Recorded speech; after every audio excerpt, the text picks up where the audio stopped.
Ellen said, "Is the presence that I abide in the same presence that you abide in? If it is infinite, could be, it could be, or is it you? Sorry. If it is infinite, it could be, or is it unique to my vibration?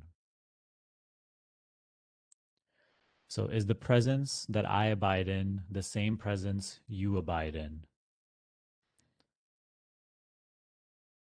So here again, we must bring under the scope of our seeing the me that you are referring to.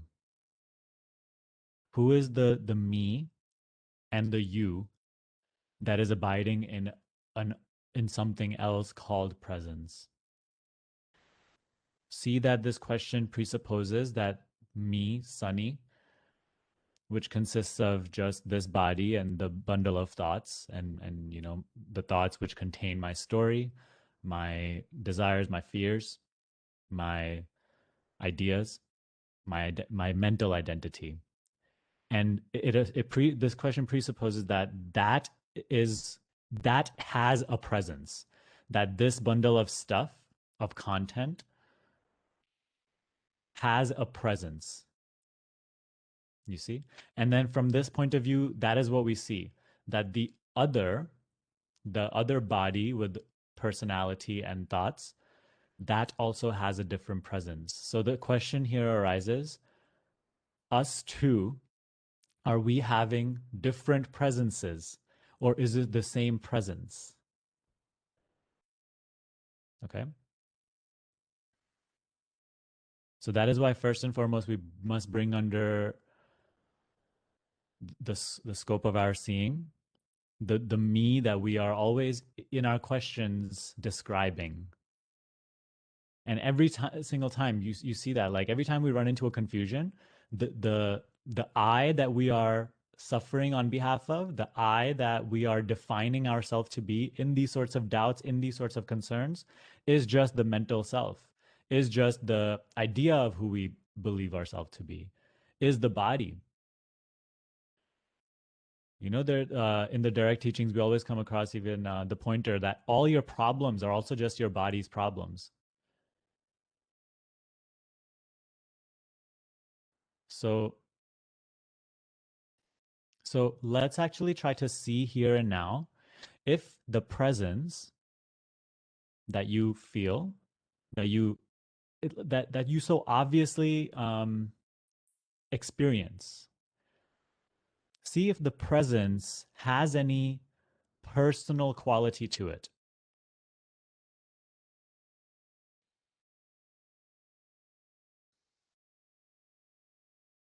And this is something that you have to freshly look here and now. Don't try to come up with the right answer, and don't try to resort to something that you have learned or believe is the right, the correct answer. Actually look into your experience and see if the presence has any personal quality. And that is what the goal of inquiry really is. It is to see that which is aware, is that one coming attached with an object? Is it a thing that we can locate, that has shape or form, that is being aware? So some of you may be like, okay, how do I see if the presence has an object attributed or associated with it, or if the presence has any personal quality? Well, the moment, let's say you close your eyes and you look in whichever way you know how to look,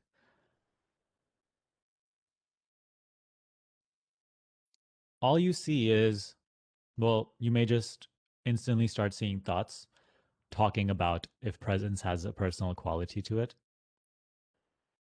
But notice that there's an awareness, that same presence of those thoughts.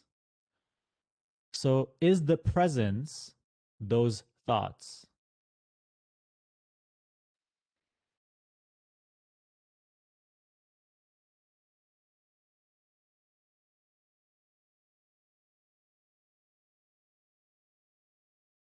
And this is where you do feel some sort of stickiness because your sense of being aware is mixed with thoughts.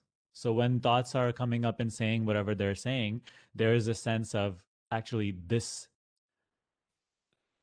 thing that is thinking, this body that is thinking is aware, or that the thoughts themselves are awareness. And so that's why a part of you also clings to the constant incessant thinking in a way too, because you believe that, okay, once thinking stops, awareness stops. So that is what inquiry helps you investigate. Please clearly see, not tomorrow or not resorting to your memory of how what you when you did inquiry yesterday or day before, but here and now,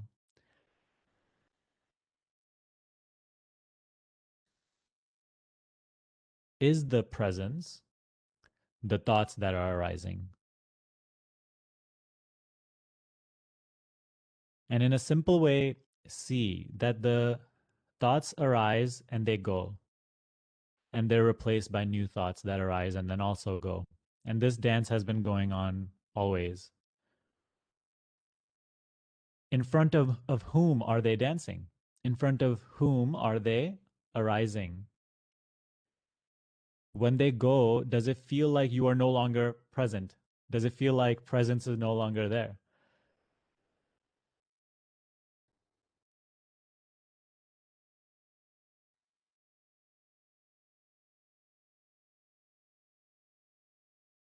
So, this is just a simple way of saying that the sense of being aware or the individual witness, right? The sense of I being aware, I am, I exist. It is not essentially just this thought, because the thought is going, thought is saying all sorts of things, it is arising, it is being seen to arise and subside. Yet the presence that you speak of as mine is not arising, is not coming and going with the thought.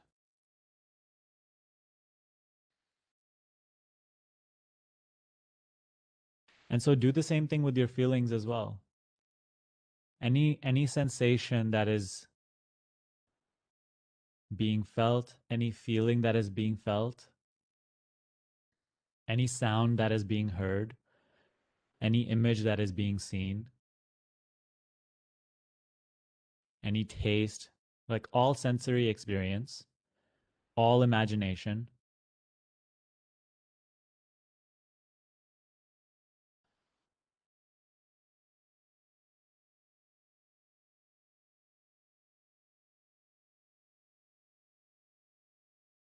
you'll all see that these are just objects seen, and then they fade away, and then they're seen again, then they fade away.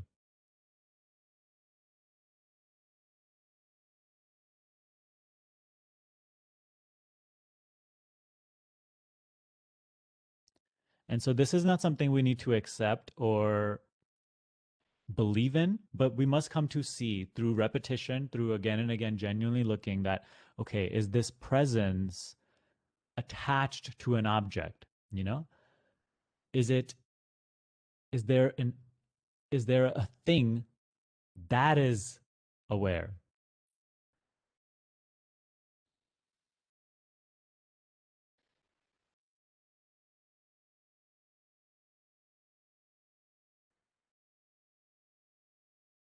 So while looking in this way, and although we're sort of fast forwarding for the sake of the question, this is an inquiry that must go on, because even though right now we're speaking in this way, the common tendency, the habit, the habitual tendency is just to again identify it as an object being aware. So that must go on. That is inquiry. But for the sake of this question, for fast forwarding, when we come to look in this way, we start to see that the presence is not limited by what is the content of my awareness right now, the content of experience. any thought, any feeling, any sensation, any image, any idea, any concept, any perception, any thought. It is not limited by that. And it is not any of those things that own this presence. So see it in this way. The me that you just described in this question, the personal self, that one is the thought and the feeling and the story and the concept and the idea and the body and the image. But through this genuine inquiry, we come to see that none of these things own presence. And the presence is not limited by any of these things. So then where does the idea of mine go? You know? So then is presence really this one's? And is there actually even a one here?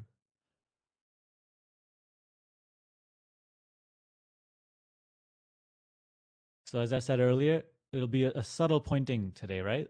So right now, don't try to interpret. If there are questions or doubts coming up, just let it be.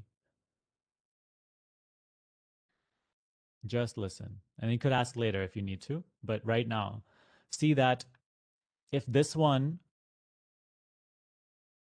is not limited by any of this, all of what I call me is actually a temporary thought, feeling, idea, this, that, arising in this. It, where's the question of the presence being this one's, something that this one owns or this one is in charge of?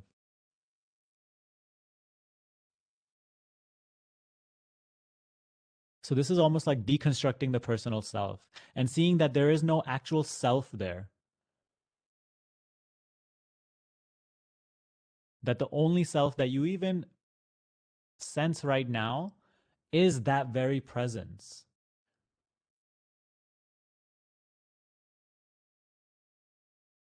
And so if the presence is not this one's, then how can it be yours either?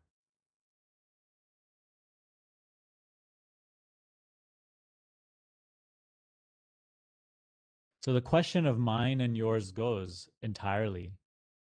There's just presence. Now, this is something that, again, we must not accept and believe in because belief will not do us any good. We must simply be open to the possibility that the presence, that there is not multiple presences here or multiple awarenesses here. Just open to the possibility that presence is, awareness is.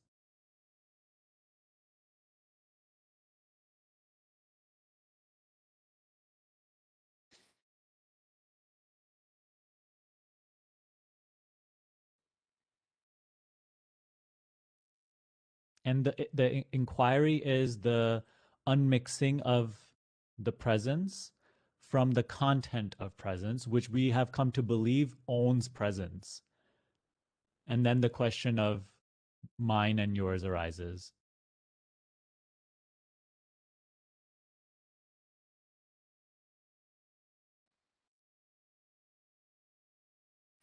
And to take this one step further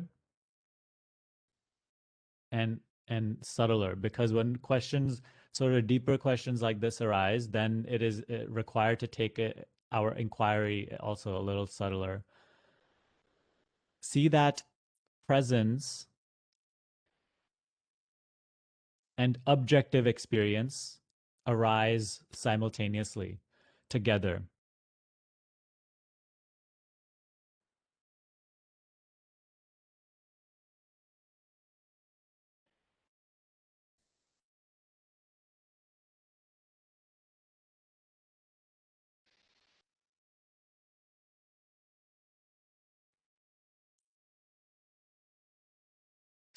See if the presence, the sense I am aware, and that which I am aware of.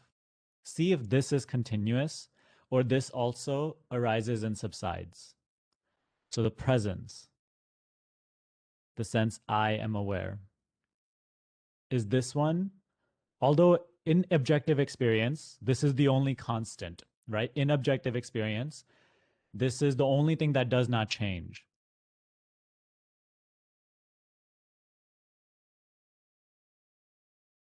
But is this one continuous? For example, when you are asleep, the presence I am aware is not there. And the world that it is aware of is also not there. But the absence of presence is also witnessed. Yet it is not witnessed by a something or an I that witnessed, or like an individual I that witnessed.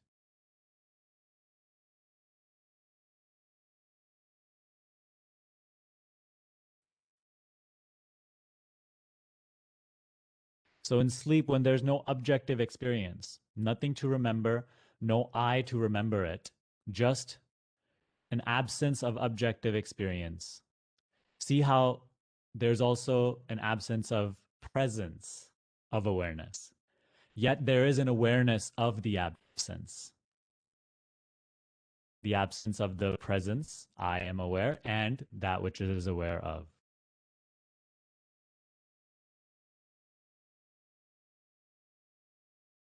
And this is easily seen when you wake up. You understand. I slept. You know, there's a period of dream when this presence is also there. Although the presence is there identified with a different body in a whole different world. And that is objective experience as well, just like waking. But in sleep, the presence itself is absent. But there's a seeing of the absence of presence. But that which sees it is not an I that arises, says, I saw this. There is no I to arise to say, this is here or this is not here.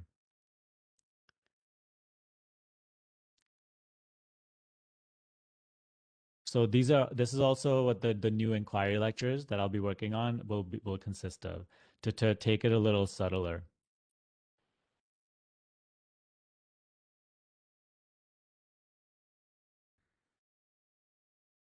So for now, I would say continue to first ponder and reflect and be silent with the question, the curiosity that is the presence that I feel in even waking right now. Is this attributed to an object?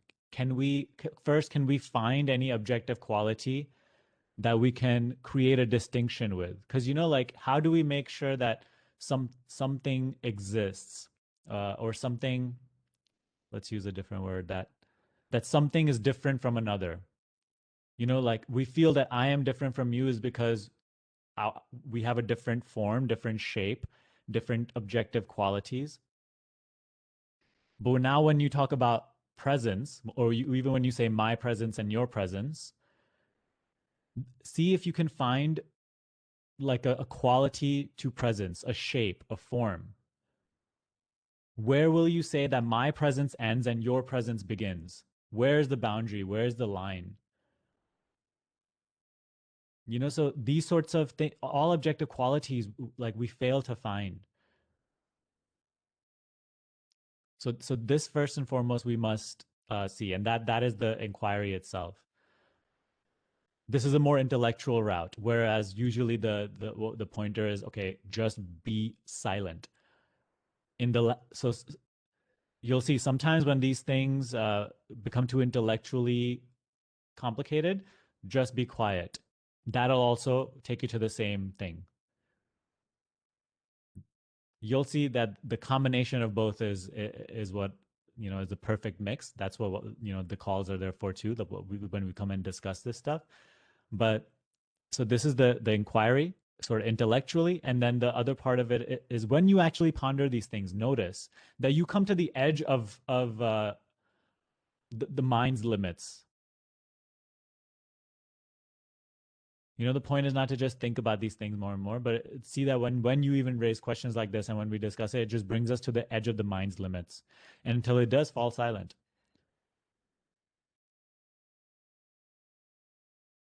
So abide as that presence and see if it has any objective quality. Simply by abiding as presence, you will come to know its nature.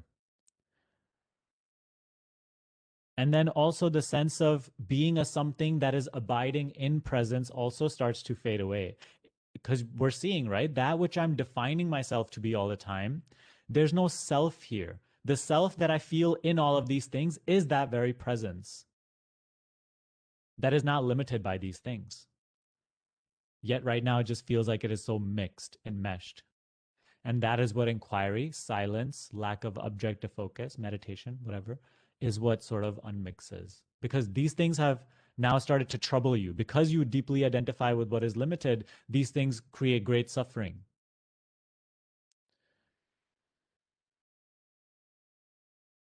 And actually, this mixing is being supported by constant, incessant thinking. And that's why even how to stop thinking, like, that's like, it's so hard. No need to stop thinking, but continue to understand that the thinking is being seen. The thinking comes and goes, yet there is that which is aware of thinking. And what is that? That is me. That's very, very obvious. It is me that is aware of the thinking. So, first and foremost, investigate that.